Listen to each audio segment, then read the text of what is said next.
And welcome on in. It is Ryan Hickey here giving you my biggest takeaways from all four divisional round matchups. Appreciate you watching. Appreciate you listening. If you're listening right now on the podcast, make sure you check out the video form on YouTube. Search a channel named Ryan Hickey. That's where a lot of video content will be posted. And if you're watching, appreciate you. Thank you for joining us right here. Make sure you also do check out the podcast, Hick at Night. Night spelled Nite, wherever available, I should say, wherever you do get your pods. So let's start with the game. Sunday night, we are recording this. Let's start with the game that was the most anticipated, at least by me and many, and the game that just concluded a few minutes ago. Chiefs 27, Bills 24, Mahomes, Allen 3.0 lived up to the billing. I want to start and look at this game first from the Bills' perspective. I think for me that's more the story here. When the clock hit zeros and it came out the Chiefs, again now for the third time in the postseason, had beaten the Bills, this to me felt like the Bills' Super Bowl window is closed. Because if you can't beat the Chiefs in the playoffs, how you can't be considered a Super Bowl contender. If you're going to meet and have your season end every single year in the hands of the Chiefs, how can you seriously sit here and say Buffalo is a real Super Bowl contender? This was their shot. Sunday was their chance to be proven right that they are Super Bowl contenders, and this is going to be a fun Allen-Mahomes rivalry for the next decade. They couldn't prove it. They are not Super Bowl contenders going forward. They, to me, are now, with this loss, the AFC version of the Dallas Cowboys. A really good regular season team. They give you reasons to buy in that this is finally the year they're going to break through, go to the Super Bowl, win the Super Bowl. But just like Dallas, every single year with Dak, the Bills find a way to disappoint and end their season earlier than they should. They're postseason frauds. That's exactly what they are. I can't sit here and call the Cowboys frauds in the postseason, but not say the Bills are in a different class than them. They are one and the same. Cowboys, Bills, NFC, AFC versions of each other. Great regular season teams, frauds in the postseason. You look at this game, going into it, everything favored Buffalo. And this was supposed to be the time. And you hear a lot of Peyton Manning, Tom Brady comparisons to the Mahomes-Allen rivalry. Here's why this is nowhere close. Peyton actually beat Tom Brady. And yes, Tom got the first two when they were in New England. But what happened? Peyton got him at home in 2006, and the Colts finally slayed Goliath at home to go to the Super Bowl and eventually win Peyton's only Super Bowl in Indy, at least. That was finally Peyton got him at home, and they were able to beat the Pats. This was supposed to be the equivalent for Josh Allen and the Bills. Look at everything they had going in their favor heading to this matchup on Sunday evening. They were at home. Again, we've heard a lot. Patrick Mahomes, first road playoff game. How is he going to react? Oh my God, the most overblown story ever. The guy's been in the league since 2018. You think a road playoff environment, even though he's never technically been in one before tonight, is going to impact him? You watch the game, it didn't. But that was a storyline nonetheless. So the Bills, after going to Arrowhead the first two times in the postseason, finally got Mahomes on their home turf. Bills Mafia showed out. It was very loud to their credit. You had the Bills coming in winners of 6 in a row. They're red hot and playing their best football of the season. And most importantly, this was the worst version of the Patrick Mahomes Chiefs offense we have ever seen from Kansas City and probably going forward will ever see for the next 10 years. This offense this year was problematic, right? The receivers couldn't catch passes. Mahomes himself was struggling a little bit. Travis Kelce was nowhere near as impactful as he's been. The run game was a little bit of a hit or miss at times. This was the Chiefs averaging 21.8 points per game, 15th in the league in the regular season. There's not going to be another time the Bills are going to face the Chiefs where their offense is this poor. So you add that all up, the worst Chiefs offense they've had to date in the Patrick Mahomes era, the Bills winning 6 in a row, and Buffalo being at home, it all added up to Buffalo finally slaying Goliath and getting over the Chiefs hump. But the reason, even though everything screamed Buffalo winning, the reason why I picked Kansas City to win this game was the fact that it's Mahomes and the Chiefs find ways to win. They have that championship medal. where the Bills consistently never know how to put teams away and never know how to finish teams off. They struggle late in the game and making those winning plays, those small plays that determine your season continuing or going home. And we saw that play out again on Sunday night. Everything was in Buffalo's favor, and they still were unable to get over the hump. If they couldn't win Sunday night, again, I ask you, when are they? When are they going to beat the Chiefs if they couldn't do it on Sunday? Everything was going in your favor. And that's why, to go back to where we started here, this game is so important for the Bills. And now going forward, you can't call them Super Bowl contenders. You got to beat the Chiefs to even have a chance right now at thinking about the Lombardi. And that the Chiefs have their number big time. Big time. And if you're Buffalo, this feels like a loss where changes have to be made. Right? They've come close before. They have nearly knocked off Kansas City on multiple occasions. This is now like, we're so close. This was, number one, because of what we just outlined, this was the worst Buffalo loss in the Josh Allen era. It's worse than the 13-second game. It's worse than the tail whooping you received from the Bengals last year at home. This was the worst playoff loss of the Josh Allen era. And because of that, changes have to be made. Coaches and players. I mean, you look at from the player perspective, Stefon Diggs, man, I don't know what happened to him. When he got to Buffalo in 2020, he was one of the best receivers in the NFL. And he this year, I can't even say disappeared. That's using that, word nicely. He has been a complete zero. In the biggest game of the season, you could argue the biggest game of the Josh Allen era in Buffalo, with Gabe Davis, your 1A receiver, out. You had Stefon Diggs finish this game 3 catches for 21 yards. Including a massive drop that maybe could have won the game if he catches that in. It looks like he's gonna break the tackle and go to the end zone. Bare minimum, the Bills are deep in Kansas City territory on that fourth quarter bomb. He's been terrible. And I don't know how you can go, if you're Buffalo next year, go into the season with him as your number 1 wide receiver. I don't know if it's a mentality thing. I don't know if he was hurt and didn't tell anybody. I don't know if it's a carryover from last year. We saw him freak out on the Bills sidelines, yelling at Josh Allen. Then at minicamp this year, him and Sean McDermott get into it. I don't know if there's a carryover. Whatever it is, Stefon Diggs took a massive step back and really got replaced by Khalil Shakir as the number 1 option in this offense. So if you're Buffalo, you got to look long and hard of, well, we don't have a number 1 wide receiver going into 2024. You got to look at the coaching staff as well, where Sean McDermott, especially his defense, continues to come up small in the postseason, where for a defensive-minded coach, have you ever looked at that Buffalo defense and says, oh, yeah, that's lockdown defense? No. And again, in the playoffs, they continuously come up short. I don't want to hear about injuries. Everyone deals with injuries, and this is not just a one-time thing where all the defense got exposed, they're banged up. Every single year, this Buffalo defense gets torched. At what point, if you're Brandon Beane, do you say, I got to get someone else in here, an offensive mind, number 1, to get some consistency for Josh Allen in terms of who's calling the plays for him, but number 2, because this defense stinks. This defense in the postseason stinks. And again, we talked about this Chiefs offense being the worst of the Mahomes era. They managed to score, and it felt like they were going up and down the field every single drive. They forced 1 punt, and the only other time they got a stop, barring the halftime and end of the game kneel downs, was an awful fumble by Mecole Hardman that, if you just have your normal goal line rules of tucking the ball instead of extending it, Chiefs probably score on that drive, and the game's not even as close as the final score of 27-24 indicates. So a little bit of luck to get the fumble out of bounds, 1 punt, and every other time the Chiefs got the ball up and down the field, they scored. For the worst defense, or the worst, offense Kansas City has had in the Mahomes era.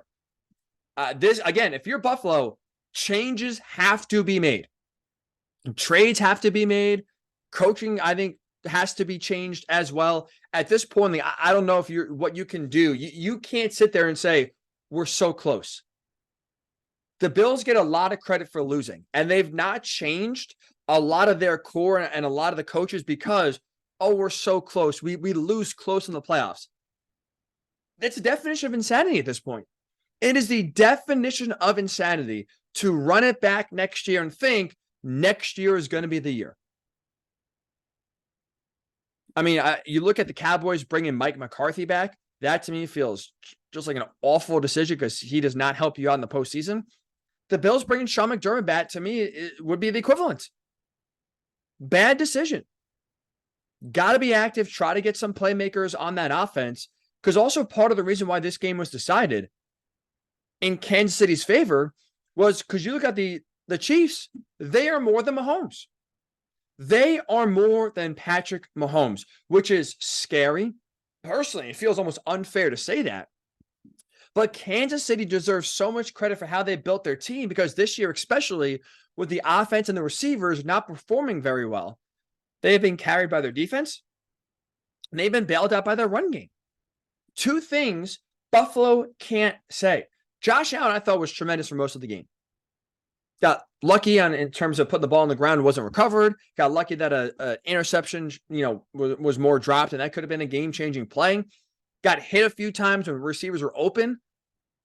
But, I mean, there's little.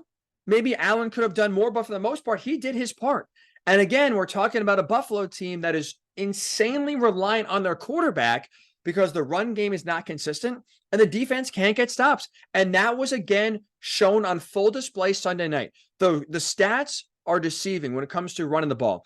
The Bills thrashed the Chiefs for 3 quarters. Here's the problem, though. In a close game in the fourth quarter, the Bills' offense clammed up, and that Chiefs' defense made adjustments and continued to play at a championship level.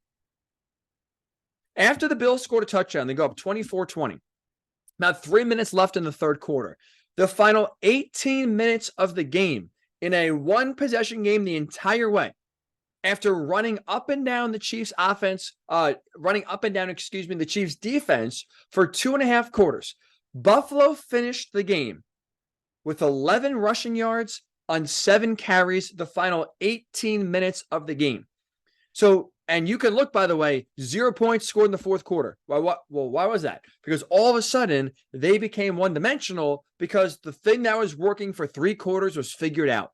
The run game that was electric and unstoppable with Josh Allen, with James Cook, with Ty Johnson of all people contributing as well. All 3 of those guys had a field day.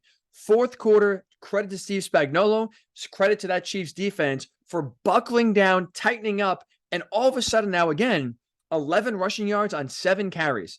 You are not winning a playoff game in the fourth quarter when that is the effort you get on the offensive side of the ball. Chiefs defense deserves a lot of credit, but you see in this game, partly the reason why the Chiefs won was because Mahomes was solid, but that run game made that offense insanely balanced. And again, at the end of the game, they relied on that run game to win it for them. Isaiah Pacheco was great.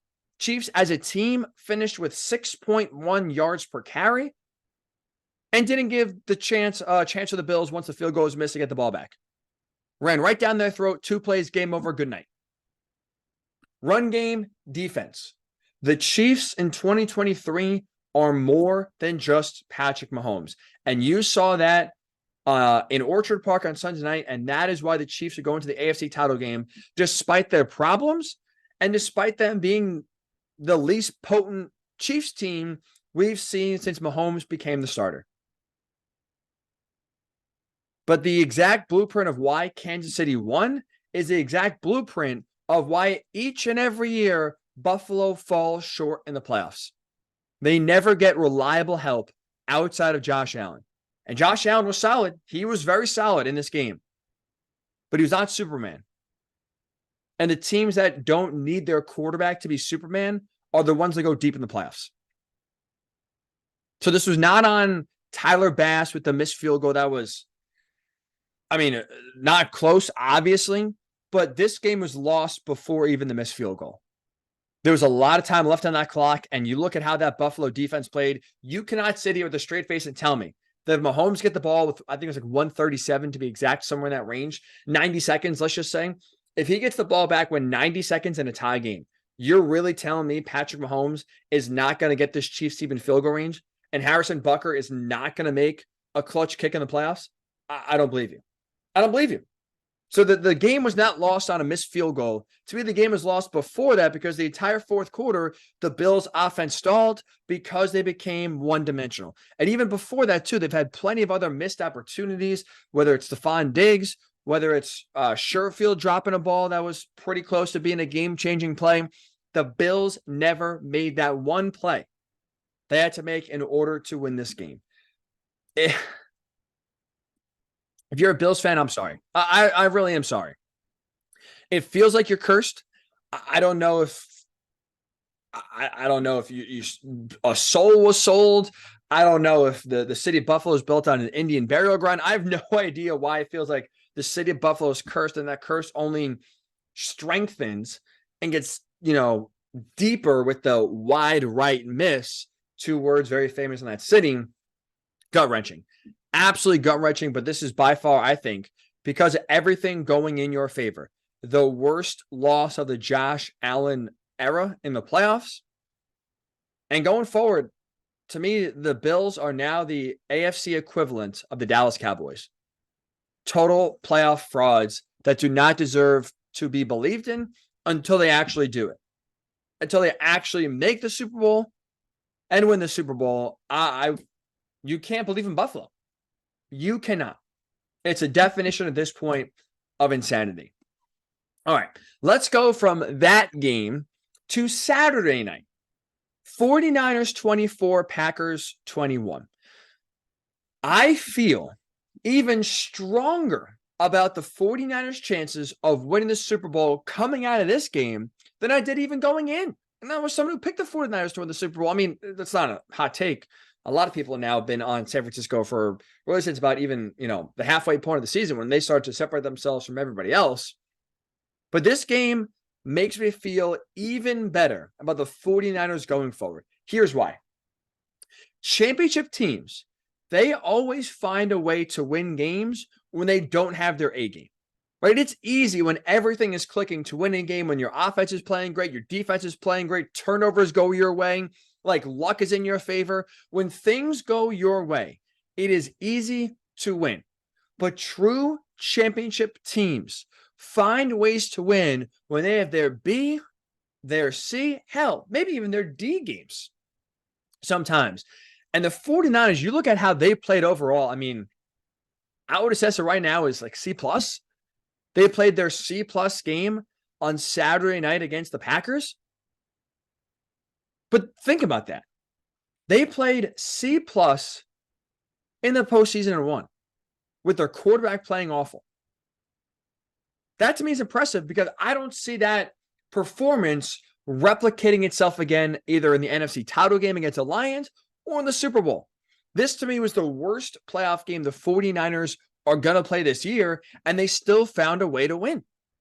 I mean, you look at Brock Purdy, right? He's going to be the biggest talking point. He was awful. He was god-awful. So many easy misses, so many inaccurate throws, so many close calls. I don't know what was going on with him. I don't know if the 2-week break got to him.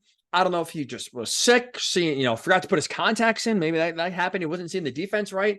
Whatever it was, he just was terrible. But with that said, what he did on the final drive of the game was Tom Brady-like. He was playing awful for 3.5 quarters. The Packers opened up a window when they missed the field goal. 5 minutes left, game on the line, season on the line. What does Brock Purdy do?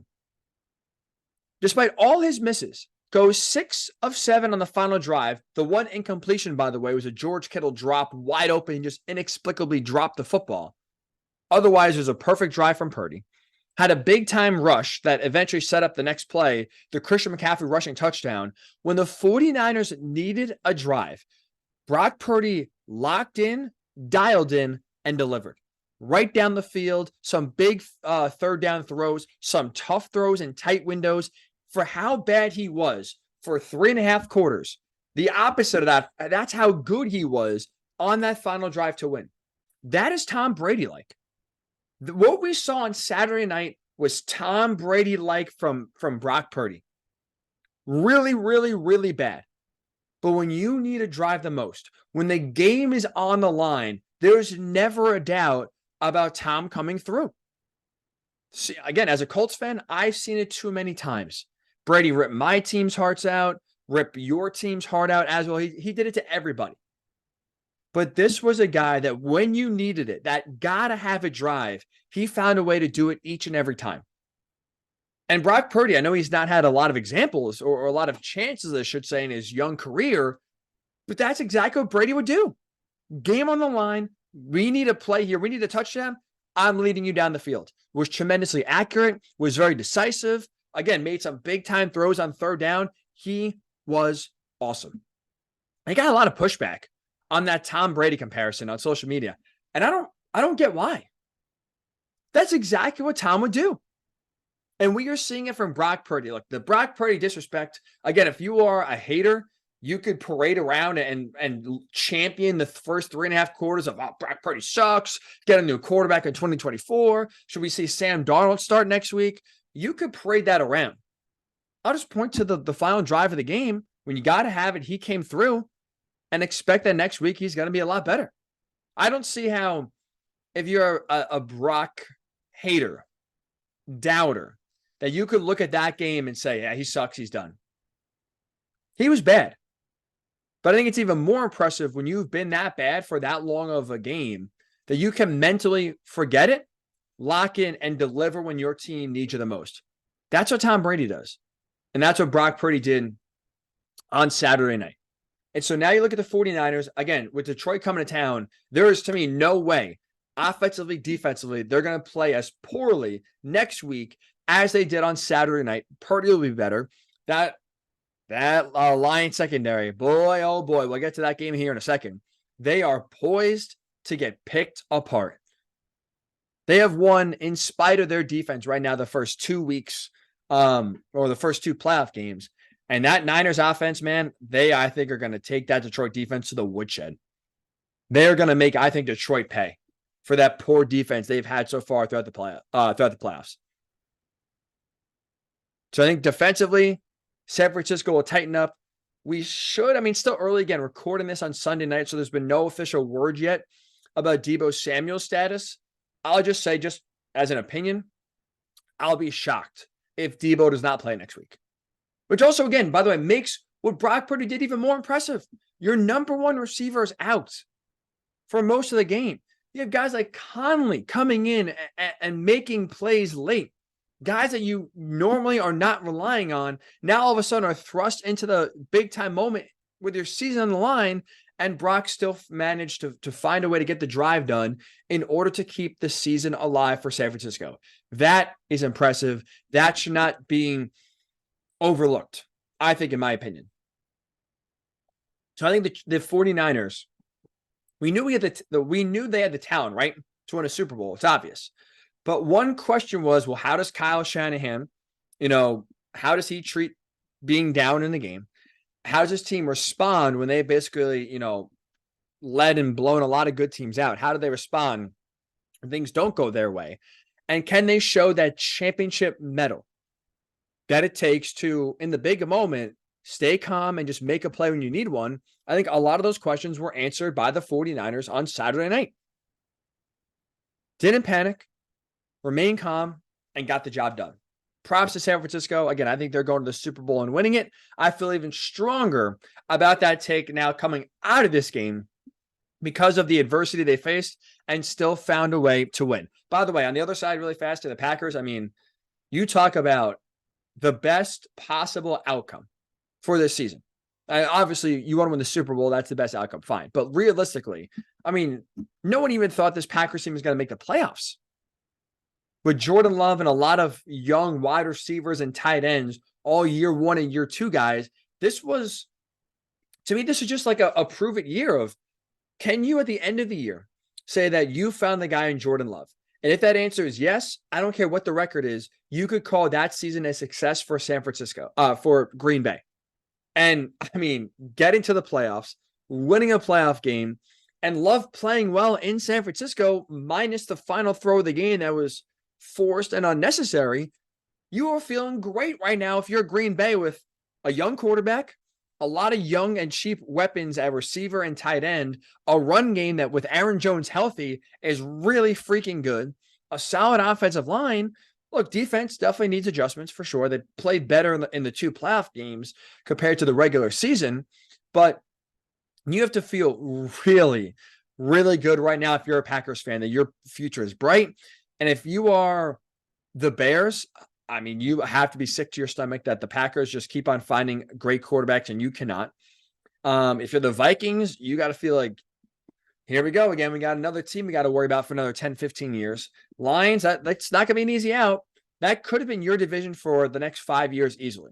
And the Packers at least make it seem like they're going to be challenging you each and every year. The future is very, very bright in Green Bay. And this was, I think, about as well as you possibly and realistically could have asked for. Not even realistically. I think it already exceeded expectations, winning a playoff game and Jordan Love looking as good as he has in the two playoff games he's played in. This was as good as it gets. As good as it gets for Packers fans. So it's still, I'm sure, frustrating. And if you're listening to this right now as a Packers fan on Sunday night, Monday morning, maybe even Tuesday or Wednesday, I get you're probably still frustrated. But when the sting of the loss wears off, this is going to be a season you're going to look back on and say, oh boy, we are good. Speaking of we are good, let's stay on Saturday, go to the first game of the divisional round. Ravens 34, Texans 10. What was really good was that Ravens defense. That's where I want to start. Baltimore's defense, I think, deserves credit first and foremost because they were able to keep the Ravens in the game while that offense, predictably, was very rusty early on in the first half. And for me, at least, I went to this game thinking the Texans were going to win. I picked Houston to win, and a big reason for that was I thought this was going to be 2019 all over again, where the Ravens had the bye locked up.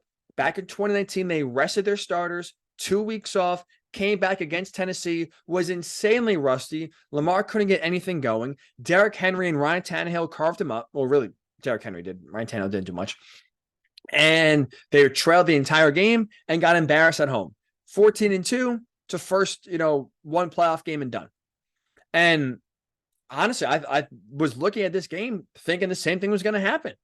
2 weeks off. Offense is going to be rusty. And you look at CJ Stroud coming on in with how well he's played and what was back-to-back playoff games, playoff atmospheres. Week 18, winning you're in against the Colts. Last week against the Browns. Stroud looked comfortable, not flustered. 5 touchdowns, no interceptions. He was tremendous. And so I thought the rust was going to really work against Baltimore. Stroud would continue to play really good. And it'd be like a 23-17 game. Texans go in and do what the Titans did a few years ago and play spoiler to what was a great MVP year from Lamar and a great overall year by the Ravens. And the reason why that didn't happen, first and foremost, was because of that outstanding Baltimore defense. 0 offensive touchdowns allowed in the game. Even though they didn't register a sack, they weren't allowing Stroud to look comfortable. He was not comfortable back there whatsoever. Again, that's part of the reason why sacks are a little bit of a deceiving stat. Just because even though there's a 0 there in the sack column, he was constantly, Stroud that is, on the run, never looked comfortable, always felt like he was kind of guessing, never knew, was it man or zone? Is this the right read? Holding onto the ball a little bit too long. You saw that offensive line having the yips, constantly jumping early, a ton of false starts as well that backed up the offense and really killed some momentum in their drives, allowed 0 balance. Not that the Texans ran the ball well anyway, but didn't even allow the run game to be a possibility, allowing just 2.7 yards per carry. What was a very bad, and I think predictably bad, first half on the Ravens offense. The reason why 2019 did not happen again was because the Ravens defense, unlike 2019, showed up, played really well, and made sure that bare minimum for how bad the Ravens played, it was a tie game at half. No hole to dig out of, no desperation sinking in. And then that's where the offense came alive. So first and foremost for me, I give the defense a lot of credit here. I think they won the game first. And then you saw in the second half, once the rust was knocked off, that offense came alive. Lamar deserves a lot of credit. I have my doubts. We didn't see it from Lamar in the playoffs. He's been a very poor playoff quarterback up until this point. And especially in the second half, he was outstanding. For the first time, we saw regular season Lamar transfer to postseason Lamar. Up until this year, it's been two different guys. Lamar running and being electric in the regular season, and then come playoff time looking skittish, uncertain, almost playing not to lose versus playing free and just kind of running around and making plays happen as they go. We finally saw regular season Lamar show up in the postseason. He was tremendous. Decisive in the pass game. Did an absolute job at great job at extending plays in the pocket. His legs are a big time factor.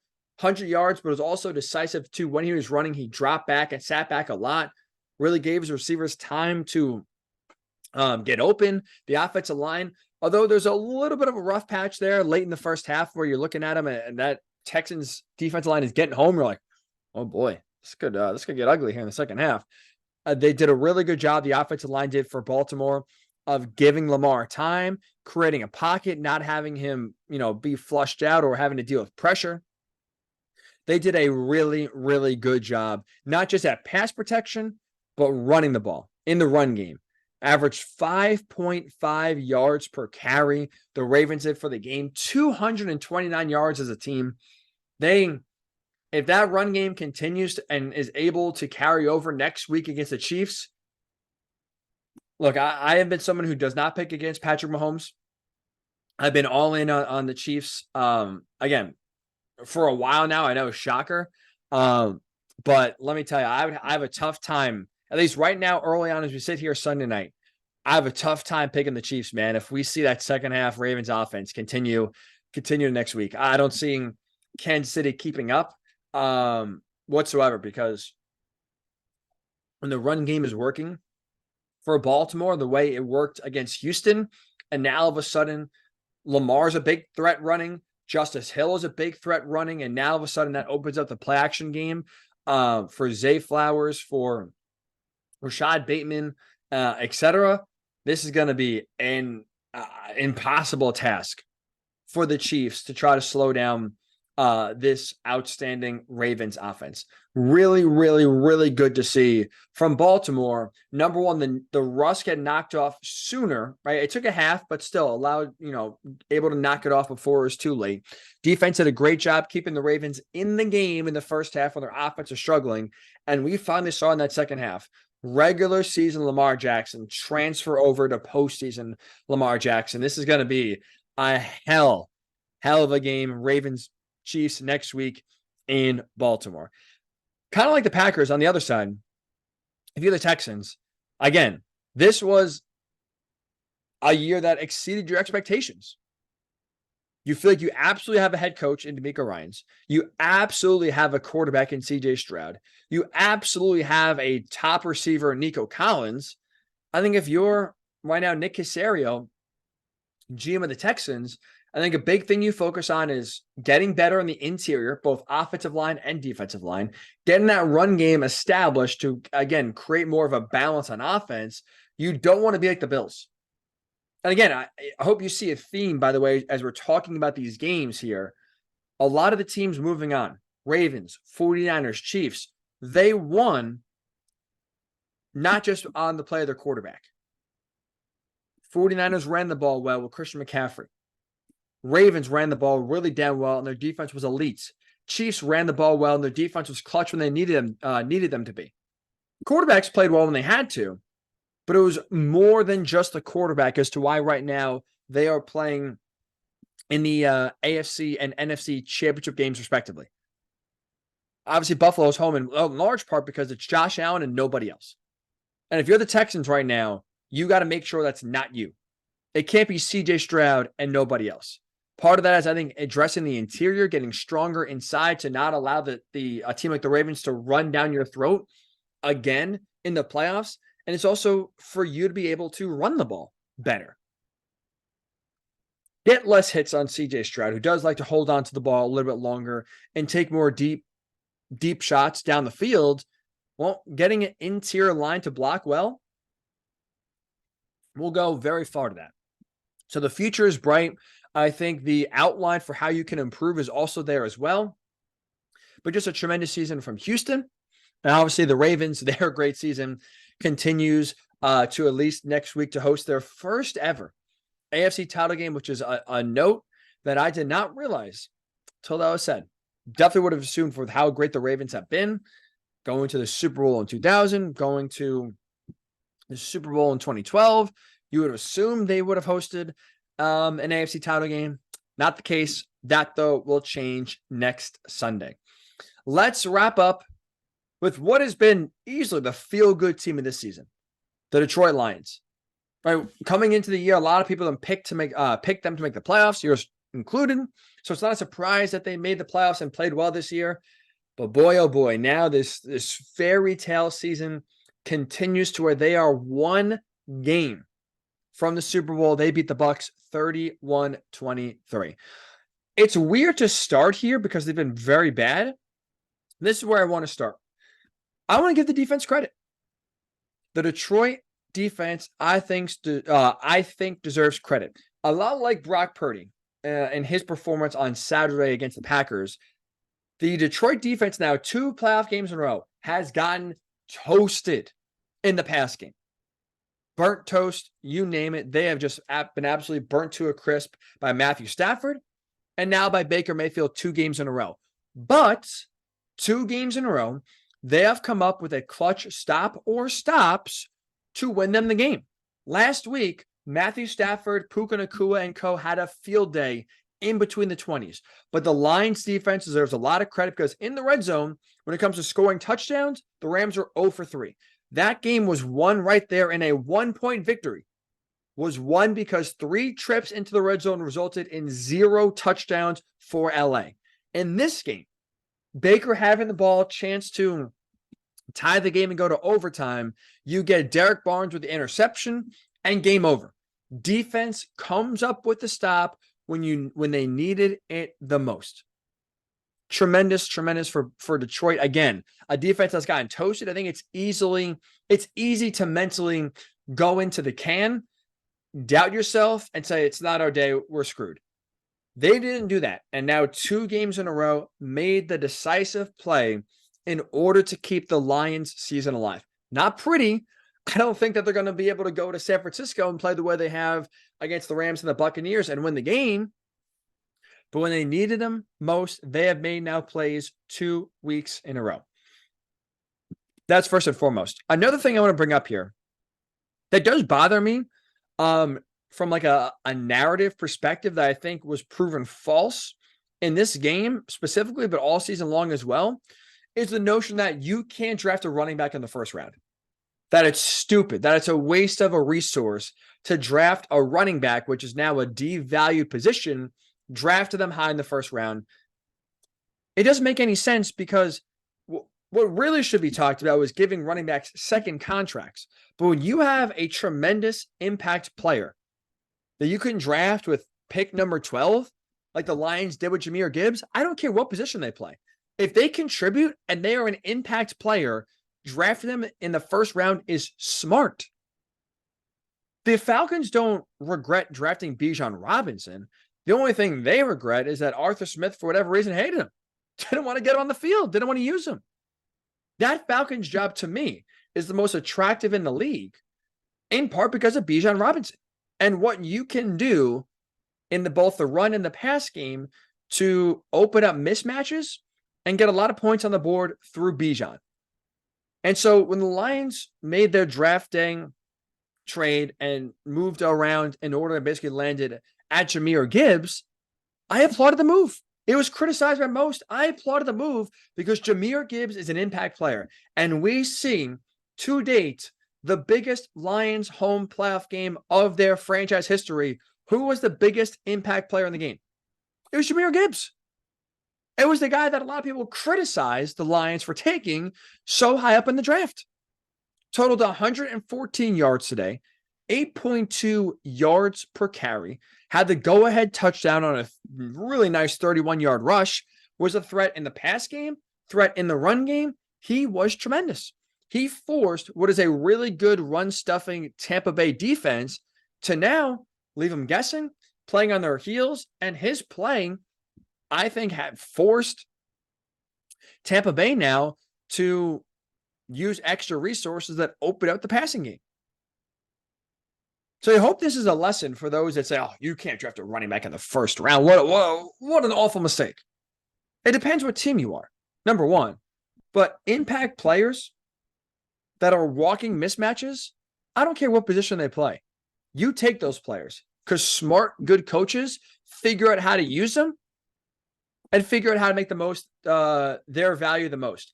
And I would definitely say Ben Johnson this year has done an A-plus job at getting Jahmyr Gibbs involved in the game plan and making sure a lot of the times the ball's in his hand, it's in an advantageous spot where he can make the defense look silly. And he's done that more times than not.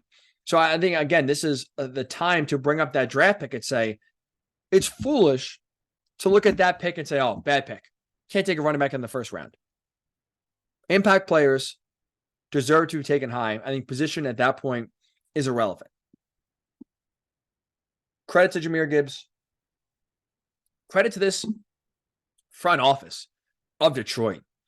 I mean, they have really done an A-plus job, because also you look at this roster with the Lions being one of the 4 remaining teams left. I mean, you look at Jared Goff, who's played really well and continues to get even better developmentally with what they've done with him in Detroit over the last few years has been tremendous. They built a really, really strong offensive line to where now they can run the ball when they have to run the ball and run it effectively. Again, they ran the ball well down Tampa Bay's throats, and Tampa's a really good run-stuffing defense. So you create balance. You have, Sam Laporta, Jahmyr Gibbs, David Montgomery, Amon-Ra St. Brown. Like, you have a lot of players, a lot of talent, a lot of weapons. Defensively, the back secondary needs help, but you have Aiden Hutchinson, whose presence was felt tremendously in this game. The Lions have done an A-plus job of drafting, and their team overall is built really damn well. Really damn well. They deserve a lot of credit for that. And Jared Goff, again, continues to play really, really well. One of the biggest concerns I had coming into the postseason was turnovers. Like, Goff is a player that when the game gets big, he tends to clam up. I think that's part of the reason why Sean McVay decided to move off of him a few years ago, was because he needed a quarterback in the big moments that wasn't afraid to make a big play, wasn't afraid to let it loose. And I think Goff was playing more not to lose versus playing to win. And now I think this year, you see Dan Campbell's aggressive nature, I think, is really rubbing off in a positive way on Goff, because Goff is playing loose. He's playing free. He's playing confidently. Even though this was not nearly as sharp of a game compared to how he played last week against the Rams, he's still making some big-time throws, not putting the ball in harm's way, and continuing to run this offense where it's basically he's a point guard. How can I get the ball out to different playmakers and have them make big-time plays? He has been awesome. Reading defenses really well, making the right decisions, throwing some beautiful passes into some tight windows. He is awesome. I'm so happy for Jared Goff. I'm so happy for the Detroit Lions fan base. You deserve it. I mean, what a season. What a season. It's going to be tough next week. But 2 playoff games this year, 2 playoff wins. That crowd, that energy was awesome. Very college-like. So happy for Detroit. 49ers Lions is going to be fun. On the flip side, I mean, Baker Mayfield, man. What a year. What a year from Baker Mayfield. I am so happy for Baker. I have been a Baker believer for a while, really since 2020, when he showed you not only getting the Browns to the playoffs, but winning a playoff game and playing well in the postseason. 2021, I think, again, we kind of talked about this last week. The shoulder injury in 2021, I think, was more the reason why he played poorly versus him just being a bad quarterback. Browns didn't think so. At the time, again, but at the time, Deshaun Watson was a better quarterback than Baker Mayfield. Even though I thought Baker got the raw end of the deal, I thought that, again, his injury led to his poor play more than him just being a bad quarterback. I couldn't sit here and tell you that Baker was better than Deshaun Watson at the time the trade was made. Then you saw last year what happened where he gets to Carolina late. It's also Carolina. He gets traded to and has a cup of coffee with Sean McVay in LA. Like, he never got any sort of stability. And now you see this guy with stability continue to ball out and continue, by the way, in the playoffs to play at a high level. Guy's played 4 playoff games. He's been dynamite in all 4. He's been really, really good in all 4. He is someone that raises his play to the moment. Big game, Baker plays well. 349 yards, 3 touchdowns. The pick at the end was unfortunate. It was a really nice play by Barnes. It was a throw he definitely wishes he had back. Definitely should not have made. I think the pressure also getting in his face, I think, kind of rushed that throw and forced a bad decision. But that's a guy who has officially resurrected his career, and his free agent market, man, is going to be a frenzy. I think it's assumed he's going to be back in Tampa, but there are a lot of places, man, that can make Baker some intriguing and enticing offers they might be better off in. Atlanta is definitely a team that needs a quarterback, and look at Baker. I think he fits right in there. Absolutely fits right in there. We'll see what happens with Kirk Cousins and his future. Minnesota's another plug-and-play spot, I think, for Baker where he could go in and thrive. Baker is bolstered his market big time. He is going to get paid by Tampa or by someone else this offseason, and he is deserving of it. Sad ending. I'm sure he's very frustrated, especially, again, throwing a pick with the game on the line. But this is a tremendous redemption season for Baker Mayfield, and now he's going to go into 2024 as a top half of the league quarterback with a contract that's going to show it. That's absolutely going to show it. So this is, we have a tremendous Final Four matchups here. Ravens, Chiefs, which I cannot wait for. 49ers, Lions. It's going to be a lot of fun. So appreciate you watching and listening right here. It's been Ryan Hickey giving you my thoughts on all 4 divisional round games. Again, as a reminder, make sure you check out the podcast, subscribe, Hick at Night, Night spelled N-I-T-E. Check out the YouTube channel, Ryan Hickey, and send me your thoughts. I just spent however much time giving you my thoughts. I want to hear yours. Comment on the video on YouTube. Tweet me at Ryan_Hickey and the number 3. I'd love to hear your thoughts on your biggest takeaways from these games. If you disagree with something I said, tell me why. Tell me why. Love to hear the feedback. Love to hear your thoughts from what you saw over the weekend. Have a great rest of your week. We will be back getting you set for both the AFC and NFC title games later this week. So again, now's the time. Subscribe on YouTube, Ryan Hickey. Subscribe and download the podcast, Hick at Night, Night spelled N-I-T-E. That way you can get caught all up to date and get you set for the AFC and NFC championship games coming your way on Sunday.